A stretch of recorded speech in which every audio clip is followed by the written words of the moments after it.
16 വയസ്സ് പ്രായമുള്ള ഒരു ആൺകുട്ടി തൻ്റെ ഗേൾഫ്രണ്ടിൻ്റെ കൊച്ചിനെ ഏതാണ്ട് 2 വയസ്സിൽ താഴെ പ്രായമുള്ള കൊച്ചിനെ സൂക്ഷിക്കുന്ന വേളയിൽ കരഞ്ഞപ്പോൾ അവനെ തലക്കെട്ടി ഇടിച്ച് ആ കൊച്ചു മരിച്ചുപോയി. ആ 16-കാരനെ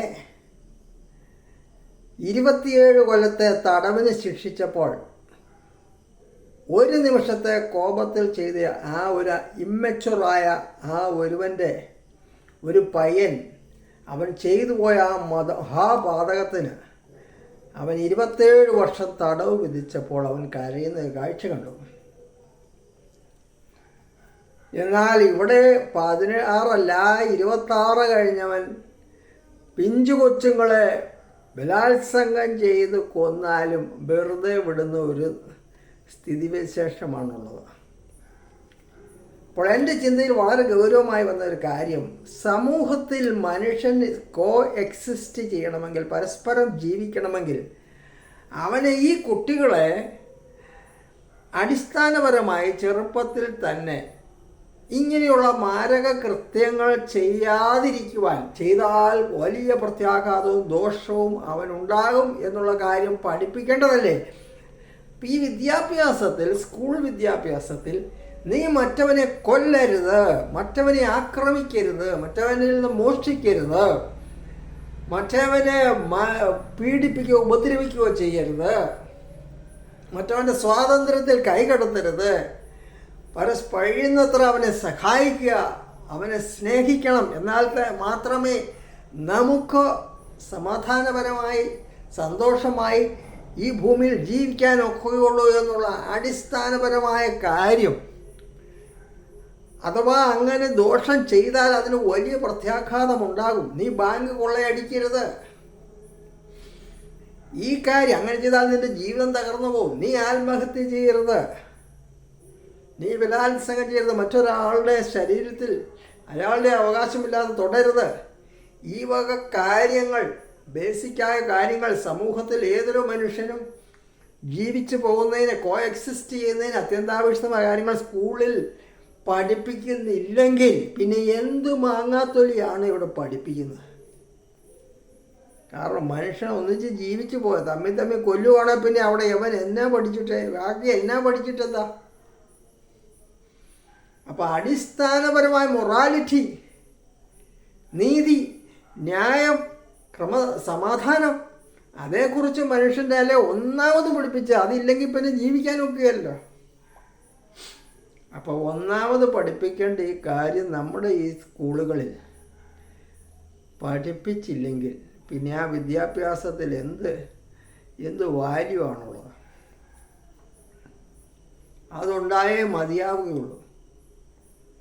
നല്ല പെരുമാറ്റ രീതികൾ, മോറൽ സയൻസ്, അതുപോലെ ഇന്ത്യയിൽ കുറ്റകൃത്യങ്ങൾ, ഇന്ത്യയിലെ ഇന്ത്യൻ പീനൽ കോഡിൽ എന്ന് പറയുന്നത് ജനങ്ങളെ ഉണ്ടാക്കിയിരിക്കുന്ന തമ്മിൽ സമാധാനപരമായിട്ട് ജീവിക്കേണ്ടതിന് ജനങ്ങൾ ഉണ്ടാക്കിയിരിക്കുന്ന നിയമമാണ്, അവർക്ക് വേണ്ടി തന്നെ. നമ്മളാരും ഇത് ഉണ്ടാക്കാൻ കൂടിയിട്ടില്ലെങ്കിൽ നമ്മൾക്ക് തിരഞ്ഞെടുത്ത പ്രതിനിധികൾ പോയി അവിടെ ഉണ്ടാക്കിയിരിക്കുന്ന നിയമമാണ്. അപ്പോൾ നമ്മൾ നമുക്ക് വേണ്ടി ആണെന്ന് സങ്കല്പിക്കപ്പെടുന്ന ആ നിയമം നമ്മൾ തന്നെ ഉണ്ടാക്കിയതാണ്, അഥവാ ഉണ്ടാക്കിയതുപോലെയാണ് അതിൻ്റെ എഫക്റ്റ് വരുന്നത്. നമ്മളത് അറിഞ്ഞിരിക്കണം. കാരണം അത് ലംഘിച്ചാൽ അതിൻ്റെ ശിക്ഷ നമ്മൾ ഏറ്റുവാങ്ങണം. അപ്പോൾ അറിഞ്ഞില്ലെന്ന് പറഞ്ഞിട്ടും കാര്യമില്ല. അപ്പോൾ സമൂഹം നമുക്ക് വേണ്ടി ഉണ്ടാക്കിയതാണെന്ന് ഫലത്തിൽ വരുന്ന ഈ നിയമങ്ങൾ പ്രധാനമായ കുറ്റകൃത്യങ്ങളെക്കുറിച്ചും അതിനുള്ള ശിക്ഷ പലതും അപര്യാപ്തമാണ്. പക്ഷേ ഉള്ള ശിക്ഷയെക്കുറിച്ചും അടിസ്ഥാനപരമായ കുറ്റങ്ങളും അതിൻ്റെ ശിക്ഷകളെക്കുറിച്ചും ഈ സ്കൂളുകളിൽ പഠിപ്പിക്കേണ്ടതല്ലേ? ഇത് ഒന്നും പഠിപ്പിക്കാതെ ഏതോ യൂണിവേഴ്സിറ്റികളിൽ ഏതോ ഭാരിച്ച ശമ്പളം വാങ്ങുന്ന ഏതോ സോക്കോൾഡ് PhDസിൻ്റെയും അല്ലെ മറ്റ് പല താല്പര്യങ്ങളിൽ യൂണിവേഴ്സിറ്റികളുടെയൊക്കെ തലപ്പത്ത് എത്തുന്നവരെ അവരുടെ താല്പര്യത്തിലുള്ളവരുടെ പുസ്തകങ്ങൾ വിദ്യാഭ്യാസ സമ്പ്രദായത്തിൽ ഉൾപ്പെടുത്തിയാൽ സമൂഹത്തിന് ഗുണകരമായ നല്ലൊരു സമൂഹത്തെ, പരിഷ്കൃത സമൂഹത്തെ വാർത്തെടുക്കുന്നതിന് ആവശ്യമായ മെറ്റീരിയൽ സ്കൂൾ കുട്ടികൾ മുതലേ ഉൾപ്പെടുത്തുന്നതിന് അങ്ങനെയുള്ള ശരിയായ മാനസികാരോഗ്യമുള്ള നല്ല സമൂഹത്തിൽ വളർന്ന, നല്ല സമൂഹത്തെക്കുറിച്ച് പഠിച്ചിട്ടുള്ള അങ്ങനൊരു കാഴ്ചപ്പാടുള്ളവരുടെ ആശയങ്ങൾ ക്രോഡീകരിച്ച് പുസ്തകങ്ങൾ തയ്യാറാക്കേണ്ടതല്ലേ? അല്ലെങ്കിൽ അങ്ങനെ ചെയ്യുന്ന സമൂഹങ്ങളിലെ മാതൃക എന്താണെന്ന് നോക്കി അതിൽ നിന്ന് പഠിച്ച് അത് പകർത്തേണ്ടതല്ലേ? അത്യന്താപേക്ഷിതമാണ് ഒരു സമൂഹമായി നിലനിൽക്കുവാൻ. അല്ലാത്ത സമൂഹങ്ങളിൽ അക്രമം പുലരും, കത്തിക്കുത്ത്, തമ്മിലടി, കൊലപാതകങ്ങൾ, ബലാത്സംഗങ്ങൾ, കുട്ടികളെ കൊല്ലൽ, എല്ലാ ഭീകരതയും അരങ്ങേറും. അഴിമതിയുടെ കൂത്തരങ്ങായി മാറും സമൂഹം. നീതിയും ന്യായവും ഉണ്ടാവുകയില്ല. നീതിയും ന്യായവും സമാധാനവും ഇല്ലാത്തടത്ത് ഒരു അഭിവൃദ്ധി ഒരിക്കലും ഉണ്ടാകുകയില്ല. മനുഷ്യൻ ജീവന് വിലയില്ലാതെ, ജീവന് വേണ്ടി പേടിച്ചോടുന്ന ഒരു നാട്ടിൽ എങ്ങനെ അഭിവൃദ്ധി ഉണ്ടാകും? അതുകൊണ്ട് അടിസ്ഥാനപരമായി ഉണ്ടാകേണ്ടത് ഒരു നല്ല നീതിന്യായ സംവിധാനമാണ്. സമാധാനം പുലരേണ്ടതുണ്ട്. ഒരു law abiding citizens, law and order സമൂഹത്തിലുണ്ടാകണമെങ്കിൽ ആ ലോ ഉണ്ടാകണം, അത് എൻഫോഴ്സ് ചെയ്യപ്പെടണം, അത് പാലിക്കപ്പെടണം. ലോയെക്കുറിച്ചുള്ള ബോധ്യം, അതിൻ്റെ സീരിയസ്നെസ്, മുഖം നോക്കാതെ ലോ പാലിക്കണം.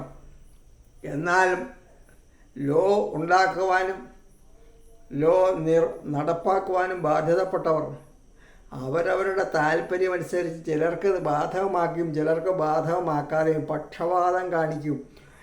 അത് അങ്ങനെ ഒരിക്കലും ചെയ്യാൻ പാടില്ലെന്ന് സത്യപ്രതിജ്ഞ ചെയ്ത് കയറിയവരാണ് ഭരണാധികാരികൾ. ഒരുവന് അനുകൂലമായോ ഒരുവന് പ്രതികൂലമായോ, ഫിയർ ഓർ ഫേവർ കൂടാതെ, ഭയമോ അതാ ആനുകൂല്യമോ മനോഭാവമോ കൂടാതെ നിഷ്പക്ഷമായി നിയമങ്ങൾ നടപ്പാക്കാൻ ബാധ്യതപ്പെട്ട അങ്ങനെ ചുമതലയേറ്റവർ, അങ്ങനെ സത്യപ്രതിജ്ഞ ചെയ്ത് ചുമതലയേറ്റവർ അതിന് നേരെ വിപരീതമായി പ്രവർത്തിക്കുന്ന അനുഭവങ്ങളാണ്, പാരമ്പര്യമാണ് നമ്മൾ കണ്ടുകൊണ്ടിരിക്കുന്നത്. ആ സമൂഹത്തിന് അഭിവൃദ്ധിപ്പെടുവാൻ സാധ്യമല്ല. അതുകൊണ്ട് നല്ല അഭിവൃദ്ധിയുള്ള പരിഷ്കൃതമായൊരു സമൂഹത്തെ ഉണ്ടാകണമെങ്കിൽ ബേസിക്കായ മൊറാലിറ്റി, നീതിന്യായവും സത്യവും സമാധാനവും കുറ്റകൃത്യങ്ങളെക്കുറിച്ചും ഉള്ള ബോധവും കുറ്റകൃത്യങ്ങൾക്ക് തുല്യമായ ശിക്ഷയും സമൂഹത്തിലുണ്ടായേ മതിയാവുകയുള്ളൂ. അതിന് കുട്ടികൾ മുതലേ നല്ല അടിസ്ഥാനപരമായ വിദ്യാഭ്യാസം ഈ കാര്യത്തിൽ കൊടുത്തേ മതിയാവുകയുള്ളൂ.